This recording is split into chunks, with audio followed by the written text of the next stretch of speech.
ಮನೆಗಳಲ್ಲಿ ಮೊದಲ ಪೂಜೆ ಆಗೋದೇ ಹಸುವಿಗಾಗುತ್ತೆ. ಸೊ ಹಸುವಿನ ಕಾಮಧೇನು ಎಲ್ಲಾ ದೇವತೆಗಳು ಹಸುವಲ್ಲಿ ಇರ್ತಾರೆ ಅಂತ ಹೇಳ್ತಾರೆ.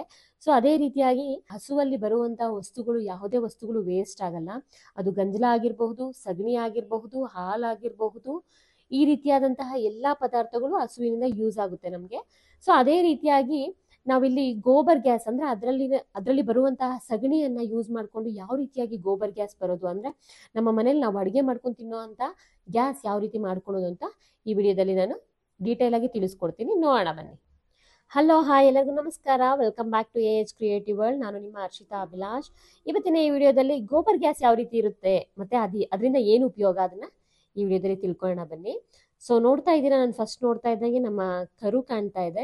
ಹಸುಗಳನ್ನೆಲ್ಲ ಆಚೆ ಕಟ್ಟಾಕಿದ್ದಾರೆ. ಸೊ ಅದಕ್ಕೋಸ್ಕರ ಕರುನ್ ಮಾತ್ರ ಇಲ್ಲಿ ಬಿಟ್ಟಿದ್ದಾರೆ ಹುಲ್ಲು ತಿನ್ಲಿ ಅಂತ. ಸೊ ಇದನ್ನ ಹೊರಗಡೆ ಕಟ್ಟಾಕಕ್ಕಾಗಲ್ಲ, ಇನ್ನು ಚಿಕ್ಕ ಪಾಪು ಆಗಿರೋದ್ರಿಂದ ಇದು ಆಚೆನೆ ಕಟ್ಟಾಕಿದೀವಿ, ಈ ರೀತಿಯಾಗಿ ಹುಲ್ಲು ತಿನ್ಲಿ ಅಂತ. ನಮ್ಮ ಸಂಸ್ಕೃತಿಯಲ್ಲಿ ಯಾವುದೇ ಹಬ್ಬ ಹರಿದಿನ ಏನೇ ಪೂಜೆ ಮಾಡ್ಬೇಕಾದ್ರೂ ಈ ಹಸು ಅಥವಾ ಕರುನ ಕರ್ಕೊಂಡ್ಬಂದು ಪೂಜೆ ಮಾಡಿಸ್ತೀವಿ. ದೇವಾನು ದೇವತೆಗಳು ನೆಲೆಸಿರ್ತಾರೆ. ಸೊ ಅದಕ್ಕೋಸ್ಕರ ನಾವು ಏನೇ ಪವಿತ್ರವಾದ ಪೂಜೆ ಮಾಡ್ಬೇಕಾದ್ರೂ ಹಸು ಅಥವಾ ಕರುನ ಪೂಜೆ ಮಾಡ್ತೀವಿ. ಸೊ ಇದರಿಂದ ಬರುವಂತ ವಸ್ತುಗಳು ಯಾವುದು ವೇಸ್ಟ್ ಆಗಲ್ಲ ಅಂತ ನಾನು ಮೊದಲೇ ಹೇಳಿದ್ದೆ. ಸೊ ಆ ವೇಸ್ಟ್ ಅಲ್ಲಿ ಒಂದು ಸಗಣಿನ ನಾವು ಯಾವ ರೀತಿಯಾಗಿ ಯೂಸ್ ಮಾಡ್ಕೊಬಹುದು ಅಂತ ಈ ವಿಡಿಯೋದಲ್ಲಿ ನಾನು ತೋರಿಸ್ತಾ ಬರ್ತೀನಿ. ಸೊ ನಮ್ಮ ಮನೇಲಿ ಇವಾಗೆಲ್ಲ ಒಂದು 15 ವರ್ಷಗಳ ಹಿಂದೆಯಿಂದ ಇದು ಗೋಬರ್ ಗ್ಯಾಸ್ ಇದೆ. ಸೊ ನೋಡ್ತಾ ಇದ್ದೀರಾ, ಹಸು ಹಾಕಿರುವಂತಹ ಸಗಣಿ, ಈ ರೀತಿಯಾಗಿ ಸಗಣಿ ತಗೊಂಡು ಇಲ್ಲೇ ಒಂದು ಗುಂಡಿ ತರ ಮಾಡಿಟ್ಟಿದ್ವಿ. ಸೊ ನೋಡ್ತಾ ಇದ್ದೀರಾ ಈ ಗುಂಡಿ, ಇದಕ್ಕೆ ನಾವು ಸಗಣಿನ ಯಾವಾಗ ಹಾಕಿಡುತ್ತೋ ಅವನ್ನೆಲ್ಲ ಸಂಗ್ರಹಿಸ್ತೀವಿ. ಸೊ ಅದನ್ನ ಈ ರೀತಿಯಾಗಿ ಒಂದೊಂದು ಚೂರ್ ಅದು ಎಷ್ಟಾಗುತ್ತೋ, ನಮ್ಮ ಮನೇಲಿ ಒಂದು 3 ಹಸು ಇರ್ಬೋದು. ಸೊ ಆ 3 ಹಸು ಮತ್ತೆ ಒಂದು ಎಮ್ಮೆ ಇದೆ. ಅದನ್ನೆಲ್ಲ ನೀಟಾಗಿ ಇದಕ್ಕೆ ಈ ತರ ಗುಂಡಿಗೆ ಹಾಕಿ ಇಡ್ತಾ ಇರ್ತೀವಿ. ಸೊ ಅಲ್ಲೇ ಸಂಗ್ರಹ ಆಗ್ತಾ ಇರುತ್ತೆ ನೋಡಿ. ಈ ರೀತಿಯಾಗಿ ಲಾಸ್ಟ್ ಅದು ತುಂಬಿದಾಗ, ಸ್ವಲ್ಪ ಜಾಸ್ತಿ ಆಗಿದೆ ತುಂಬಿದಾಗ ಅಥವಾ ನಮಗೆ ಗ್ಯಾಸ್ ಖಾಲಿ ಆಗಿದೆ ಅಂದಾಗ ಇದನ್ನ ಮಿಕ್ಸ್ ಮಾಡ್ಕೊಂತೀವಿ. ಅದೇ ರೀತಿಯಾಗಿ ಸಿಟಿಗಳಲ್ಲಿ ತರಕಾರಿ, ಹಣ್ಣು ಮತ್ತೆ ಏನಾದ್ರು ಸಿಪ್ಪೆ ಎಲ್ಲ ಬಿಸಾಕ್ತಿವಿ. ಸೊ ಇಲ್ಲಿ ಏನ್ ಮಾಡ್ತೀವಿ ಅಂತಂದ್ರೆ ನಮ್ಮ ಹಸುಗಳಿಗೆ ಕಲ್ಗಸ್ ತರ ಅದನ್ನ ಇಡ್ತೀವಿ. ಸೊ ಅದನ್ನ ತಿಂತವವು. ಅದೇ ರೀತಿಯಾಗಿ ನೋಡಿ, ಈ ಗುಂಡಿಗೆ ನಾವ್ ಏನೇನು ಹಾಕಿದ್ರಲ್ಲ ಸಗಣಿ ಎಲ್ಲ, ಈ ಸಗಣಿನ ಸ್ವಲ್ಪ ನೀರ್ ಹಾಕೊಂಡು ಈ ರೀತಿಯಾಗಿ ಕಲ್ಸ್ಕೊಂತ ಬರ್ಬೇಕು. ಈ ರೀತಿಯಾಗಿ ಕಲ್ಸ್ಕೊಂತ ಬಂತಂದ್ರೆ ನೋಡಿ, ನೀಟಾಗಿ ಕಲಿಸ್ಬೇಕು. ತುಂಬಾ ಗಂಟು ತರ ಹೋಗ್ಬಾರ್ದು. ಅಲ್ಲಿ ನೋಡ್ತಾ ಇದ್ದೀರಾ ನೀವು, ಅಲ್ಲಿ ಒಂದು ಹೋಲ್ ಇದೆ, ಇಲ್ಲಿ ಒಂದು ಹೋಲ್ ಇದೆ, ಆ ಹೋಲ್ ಒಳಗಡೆ ಹೋಗುತ್ತೆ. ಸೊ ನೀಟಾಗಿ ಕಲ್ಸಿ ಈ ರೀತಿಯಾಗಿ ಬಿಡ್ತಾ ಇರ್ಬೇಕು. ನೀರಂತೂ ತುಂಬಾ ಹಾಕ್ತಾ ಇದ್ರೆ ಹಿಂಗ್ ಕಲಗಿಸ್ತಾ ಇದ್ರೆ ಅದು ಗಂಟಾಗಿ ಹೋಗಲ್ಲ, ಸ್ವಲ್ಪ ತೆಳ್ಳಕ್ ಹೋಗುತ್ತೆ. ತೆಳ್ಳಕ್ ಹೋದಾಗ ಏನಾಗುತ್ತೆ ಅಂದ್ರೆ ಗ್ಯಾಸು ಚೆನ್ನಾಗಿ ಫಾರ್ಮ್ ಆಗುತ್ತೆ, ಅಂದ್ರೆ ಜಾಸ್ತಿ ಗ್ಯಾಸು ಫಾರ್ಮ್ ಆಗುತ್ತೆ. ಅದಕ್ಕೋಸ್ಕರ ನೋಡಿ ಈ ರೀತಿಯಾಗಿ ಕಲ್ಸಿ ಬಿಡಬೇಕು. ನೋಡಿ ಅದೇ ರೀತಿಯಾಗಿ ನಾನು ಇಲ್ಲಿ ಕಲಿಸ್ತಾ ಇದ್ದೀನಿ ನೋಡಿ. ಇದು ಈ ಓಲಲ್ಲಿ ಹೋಗಿ ಅಲ್ಲಿ ಗ್ಯಾಸ್ ಹೋಗಿ ಕೆಳಗಡೆ ಕುತ್ಕೊಳ್ಳುತ್ತೆ, ಗ್ಯಾಸ್ ಮಾತ್ರ ಹೋಗುತ್ತೆ. ಈ ರೀತಿಯಾಗಿ ನೀಟಾಗಿ ಮಿಕ್ಸ್ ಮಾಡ್ಕೊಡ್ಬೇಕು. ಸೊ ನೋಡಿ ಇವಾಗೆಲ್ಲ ಕಲ್ಸಾಯ್ತು, ನಾನು ಕಲ್ಸಿದ್ದು. ಸೊ ಕಲ್ಸಾದ್ಮೇಲೆ ನೋಡ್ತಾ ಇದ್ರೆ ಇದು ಗ್ಯಾಸ್ ಪೈಪ್ ಆಗಿರುತ್ತೆ. ಕೆಳಗಡೆ ಒಂದು ದೊಡ್ಡ ಒಳ್ಳೆ ಬಾವಿ ತರ ಮಾಡಿದ್ದಾರೆ ಕೆಳಗಡೆ ಹಾಳ. ಸೊ ಗ್ಯಾಸ್ ಇದು ಮನೆಗೆ ಹೋಗುವಂತ ಗ್ಯಾಸು. ಅಲ್ಲೇನು ಗ್ಯಾಸು ಸಂಗ್ರಹ ಆಗುತ್ತೆ ಅದೆಲ್ಲ ಮನೆಗೆ ಹೋಗುತ್ತೆ. ನೋಡಿ ಇಲ್ಲಿ ನೋಡ್ತಾ ಇದ್ದೀರಾ, ಇದು ಈ ಪೈಪು, ಇದು ಮನೆಗೆ ಡೈರೆಕ್ಟ್ ಆಗಿ ಗ್ಯಾಸ್ ಹೋಗುವಂಥದ್ದು. ಕೆಳಗಡೆ ಗಾಳಿ ತರ ತುಂಬಿಕೊಳ್ಳುತ್ತೆ, ಆ ಗಾಳಿ ಹೋಗಿ ಗ್ಯಾಸ್ ಆಗಿ ನಮ್ಮ ಮನೆಗೆ ಹೋಗುತ್ತೆ. ಸೊ ಅಲ್ಲಿರೋ ವೇಸ್ಟ್ ಏನಾಗುತ್ತೆ, ವೇಸ್ಟ್ ಎಲ್ಲ ಬಂದು ಇಲ್ಲಿ ಕುತ್ಕೊಳ್ಳುತ್ತೆ. ಇದು ತುಂಬಾ ಆಳ ಇದೆ, ಆಕ್ಚುಲಿ ತುಂಬಾ ಆಳ ಇದೆ. ಸೊ ಈ ವೇಸ್ಟ್ ಬಂದು ಇಲ್ಲಿ ಕುತ್ಕೊಳ್ಳುತ್ತೆ. ಅದಾದ್ಮೇಲೆ ಇಲ್ಲಿ ನೋಡಿ, ಅದಕ್ಕಿಂತ ಜಾಸ್ತಿ ವೇಸ್ಟ್ ಆಗಿರೋದೆಲ್ಲ ಈ ಕೆಳಗಡೆ ಬರುತ್ತೆ. ಅದು ನಾವು ಏನಂತಂದ್ರೆ ಗೊಬ್ಬರ ಆಗಿ ಯೂಸ್ ಮಾಡಬಹುದು. ಸೊ ಇದು ನೋಡ್ತಾ ಇದ್ರಲ್ಲ, ಇದು ಗೊಬ್ಬರ ನಾವು ತೋಟಕ್ಕೆ ಹೊಲಕ್ಕೆ ಎಲ್ಲ ಹಾಕಬಹುದು. ಸೊ ನೋಡ್ತಾ ಇದ್ದೀರಾ ಈ ಗುಂಡಿ ಎಷ್ಟು ದೊಡ್ಡದಾಗಿದೆ ಅಂತ. ಇಲ್ಲಿ ಆಕ್ಚುಲಿ ನಾನು 2 ಗುಂಡಿ ಇದೆ. ಒಂದಲ್ಲಿ ಗ್ಯಾಸ್ ಬರುತ್ತಲ್ಲ, ಗ್ಯಾಸ್ ಉತ್ಪತ್ತಿ ಆಗೋ ಹತ್ರ ಒಂದು, ಮತ್ತೆ ಇಲ್ಲಿ ವೇಸ್ಟ್ ಬರೋವಂಥದ್ದು ಇಲ್ಲಿ ನೋಡ್ತಾ ಇದ್ರೆ. ಇಲ್ಲಿ ಒಬ್ಬ ಮನುಷ್ಯ ಫುಲ್ಲು ಹೋದ್ರೆ ಒಳಗಡೆ ತುಂಬಾ ತೂರ್ ಬಿಡ್ತಾನೆ ಫುಲ್ಲು, ಅಷ್ಟು ದೊಡ್ಡದಾಗಿದೆ ಆಳ. ಸೊ ನೋಡ್ತಾ ಇದ್ರೆ ಒಂದು ಕಡ್ಡಿ ಇಟ್ಟು ತೋರಿಸ್ತಾ ಇದ್ದಾರೆ ಎಷ್ಟು ಆಳ ಇದೆ ಅಂತ. ಅಲ್ಲಿ ತುಂಬಾ ಆಳ ಇದೆ.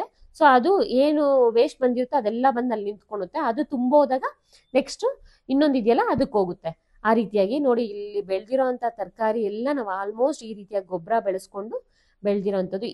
ಈ ಗೊಬ್ಬರ ಇದೆಯಲ್ಲ, ಇದು ತೋಟಕ್ಕೆ ಹೊಲಕ್ಕೆ ಅಥವಾ ಮನೆ ಹತ್ರ ಇರುವಂತಹ ಗಿಡಗಳಿಗೆಲ್ಲ ನಾವು ಈ ಗೊಬ್ಬರನ ಹಾಕಬಹುದು. ಆಕ್ಚುಲಿ ಇವಾಗ ನಾವೇನ ಮನೆ ಹತ್ರ ಏನಾರ ಬೆಳಿಬೇಕು, ಅದೆಲ್ಲ ಏನು ಯಾವ ಫಾರ್ಮ್ಗಳೆಲ್ಲ ಸಿಗುತ್ತಲ್ಲ ಅದೆಲ್ಲ ಇದೇ ಗೊಬ್ಬರ. ಈ ರೀತಿಯಾಗಿ ವೇಸ್ಟ್ ಆಗಿರುವಂತಹ ಗೊಬ್ಬರ ಯೂಸ್ ಮಾಡ್ಕೋಬಹುದು.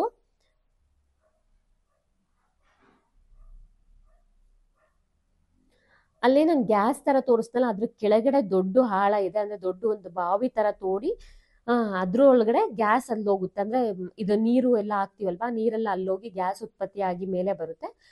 ಮಿಕ್ಕಿದ ವೇಸ್ಟು ಮತ್ತೆ ಇನ್ನೊಂದು ಹಳ್ಳಕ್ಕೆ ಬರುತ್ತೆ. ಅದಾದ್ಮೇಲೆ ಇಲ್ಲಿ ಕೆಳಗಡೆ ಬರುತ್ತೆ. ಗೊಬ್ಬರನ ತಗೊಂಡೋಗಿ ನಾನು ಗಿಡಗಳಿಗೆ ಹಾಕ್ತಾ ಇದ್ದೀನಿ ನೋಡಿ. ಗಿಡಕ್ಕೆ ಹಾಕಿದ್ರೆ ಗೊಬ್ಬರ ಹಾಕಿದ್ರೆ ತುಂಬಾ ಚೆನ್ನಾಗಿ ಬೆಳೆಯುತ್ತೆ. ಸೊ ಇಲ್ಲಿ ನಮ್ಮ ಮನೆ ಹತ್ರ ಇರುವಂತಹ ಗಿಡಗಳೆಲ್ಲ ಆಲ್ಮೋಸ್ಟ್ ಈ ರೀತಿಯಾಗಿ ಗೊಬ್ಬರ ಹಾಕಿ ತುಂಬಾ ದಷ್ಟಪುಷ್ಟವಾಗಿ ಚೆನ್ನಾಗಿ ಬೆಳೆದಿರೋ ಅಂತಹ ಗಿಡಗಳು. ಸೊ ಈಗ ನಾನು ಏನ್ ನಿಂತಿದ್ದೀನಲ್ಲ, ಆ ನಿಂತಿರೋ ಹತ್ರ ದೊಡ್ಡ ಒಂದು ಗುಂಡಿ ತರ ಇದೆ, ಅದನ್ನ ಮುಚ್ಚಿಬಿಟ್ಟಿದ್ದಾರೆ. ಅದನ್ನ ಮುಚ್ಚಿ ಅದಾದ್ಮೇಲೆ ಇಲ್ಲಿ ಬೆಳ್ಕೊಂಡಿರೋದು ನಾವು ಇದೆಲ್ಲ. ಸೊ ನೋಡ್ತಾ ಇದ್ರೆ ಇಲ್ಲಿ ಬದನೆಕಾಯಿ ಎಷ್ಟು ಚೆನ್ನಾಗಿ ಬಿಟ್ಟಿದೆ ಅಂತ. ಮನೆ ಹತ್ರನೇ ಯಾವುದು ನಾವು ಔಷಧಿ ಆ ರೀತಿಯಾಗಿ ಏನು ಹೊಡೆದಿಲ್ಲ, ನ್ಯಾಚುರಲ್ ಆಗಿ ಮನೆ ಹತ್ರನೇ ಬಿಟ್ಟಿರುವಂತಹದ್ದು.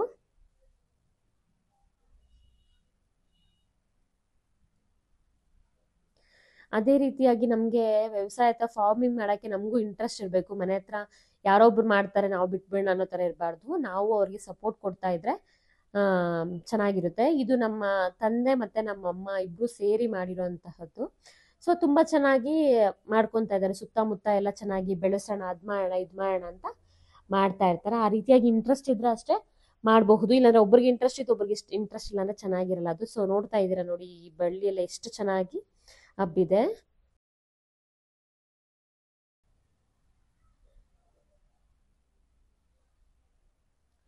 ಹಾಗೆ ನೋಡಿ ಇಲ್ಲಿ ನೋಡ್ತಾ ಇದ್ದಾರೆ, ಇಲ್ಲಿ ನಮ್ಮ ಮನೆ ಮುಂದೆ ಗಾರ್ಡನ್ ಇರುವಂತಹದ್ದು ನೋಡಿ. ಎಲ್ಲಾ ಗಿಡಗಳು ಆಲ್ಮೋಸ್ಟ್ ಎಲ್ಲಾ ಗಿಡಗಳು ಬೆಳ್ಕೊಂಡಿದೀವಿ ನಾವು.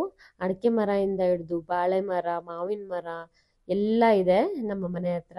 ಸೊ ಮಾವಿನ ಮರನೂ ಇದೆ, ಮಾವಿನ ಹಣ್ಣು ಮಾವಿನಕಾಯಿ ಕೂಡ ಬಿಟ್ಟಿದೆ. ಸೊ ಇದು ನೋಡ್ತಾ ಇದ್ರಿ, ಇದು ಅಡಿಕೆ ಮರ. ಇನ್ನು ಚಿಕ್ಕದಾಗಿದೆ ಅಡಿಕೆ ಮರ, ಇನ್ನು ದೊಡ್ಡದಾಗಿದೆ ಅಡಿಕೆ ಮರ. ಅದರಲ್ಲಿ ಅಡಿಕೆ ಬಿಡ್ತಾ ಇದೆ, ಮತ್ತೆ ಅಡಿಕೆ ನಾವು ಮನೆಗಾಗಷ್ಟು ನಾವೇ ಮಾಡ್ಕೊಂತಾ ಇದೀವಿ. ಅದೇ ರೀತಿಯಾಗಿ ನೀವು ಇನ್ನೊಂದು ವಿಡಿಯೋದಲ್ಲಿ ನೋಡಿರ್ಬೋದು, ನಾನು ಕಾಫಿ ಬೀಜದ ಮಾಡಿದೀನಿ. ಕಾಫಿ ಬೀಜನೂ ಅಷ್ಟೇ ನಮ್ಮ ಮನೆ ಹತ್ರ ನಾವೇ ಕಾಫಿ ಬೀಜ ಬೆಳ್ಕೊಂಡು ಕಾಫಿ ನಾವು ಮನೇಲೆ ಮಾಡ್ಕೊತೀವಿ. ಸೊ ಆ ವಿಡಿಯೋನು ಬೇಕಾದ್ರೆ ನಿಮ್ಗೆ ಸಿಗುತ್ತೆ, ಹೋಗಿ ಏಜ್ ಕ್ರಿಯೇಟಿವ್ ಅಲ್ಲಿ ಚೆಕ್ ಮಾಡಿ ನೋಡಿ. ನೋಡ್ತಾ ಇದ್ದೀರಾ ಮಾವಿನಕಾಯಿ ಎಷ್ಟು ಚೆನ್ನಾಗಿ ಬಿಟ್ಟಿದೆ. ಅದೇ ರೀತಿಯಾಗಿ ನಮಗೆ ಮನೆಗೆ ಬೇಕಾದ್ರೆ ಸೊಪ್ಪು ಅದೆಲ್ಲ ನಾವೇ ಬೆಳ್ಕೊಂತಾ ಇರ್ತೀವಿ. ಯಾವ ಸೊಪ್ಪು ಬೇಕೋ ಅದನ್ನ ಬೆಳ್ಕೊಂತಾ ಇರ್ತೀವಿ. ಸೊ ನೋಡ್ತಾ ಇದ್ದೀರಾ ಇಲ್ಲಿ ಎಷ್ಟೊಂದು ಸೊಪ್ಪಿದೆ. ನಮಗೆ ಬೇಕಾದ್ರೆ ನಾವು ತಿಂತೀವಿ, ಇಲ್ಲಾಂದ್ರೆ ಯಾರನ್ನ ಪಕ್ಕದ ಮನೇಲಿ ಅಕ್ಕಪಕ್ಕ ಮನೇಲಿ ಇರೋರು ಯಾರನ್ನ ಫ್ರೆಂಡ್ಸ್ ಬಂದ್ರೆ ಅವ್ರಿಗೆ ಕಿತ್ಕೊಡ್ತಾ ಇರ್ತೀವಿ. ಹಾಗೆ ಅದೇ ರೀತಿಯಾಗಿ ಎಲೆ ಗಿಡನೂ ನೋಡ್ತಾ ಇದ್ದೀರಾ ನೀವು ಇಲ್ಲಿ ನೋಡಿ. ಎಲೆ ಗಿಡ ಇದು ಆಲ್ಮೋಸ್ಟ್ ಎಲ್ಲಾ ರೀತಿಯಾದಂತ ಗಿಡಗಳು ಇಲ್ಲಿದೆ. ಡ್ರ್ಯಾಗನ್ ಫ್ರೂಟ್ ಗಿಡ ಇದೆ, ಎಲೆ ಗಿಡ, ಎಲ್ಲಾ ರೀತಿಯ ಸಪೋಟ, ಟೊಮೆಟೊ ಗಿಡ, ಬದನೆಕಾಯಿ ಗಿಡ ಎಲ್ಲ ಆಲ್ಮೋಸ್ಟ್ ನಾವು ಗಿಡಗಳು ಹಾಕೊಂಡಿದೀವಿ. ಸೊ ನೋಡ್ತಾ ಇದ್ದೀರಾ ಎಷ್ಟು ಚೆನ್ನಾಗಿ ಕಾಣ್ತಾ ಇದೆ. ಮನೆ ಮುಂದೆ ಗ್ರೀನರಿನೂ ಇರುತ್ತೆ ಮತ್ತೆ ಖುಷಿ ಆಗುತ್ತೆ ನೋಡಿ. ಇದನ್ನ ನೋಡ್ತಾ ಇದ್ರೆ ಡ್ರ್ಯಾಗನ್ ಫ್ರೂಟ್ ಗಿಡ ಇದು.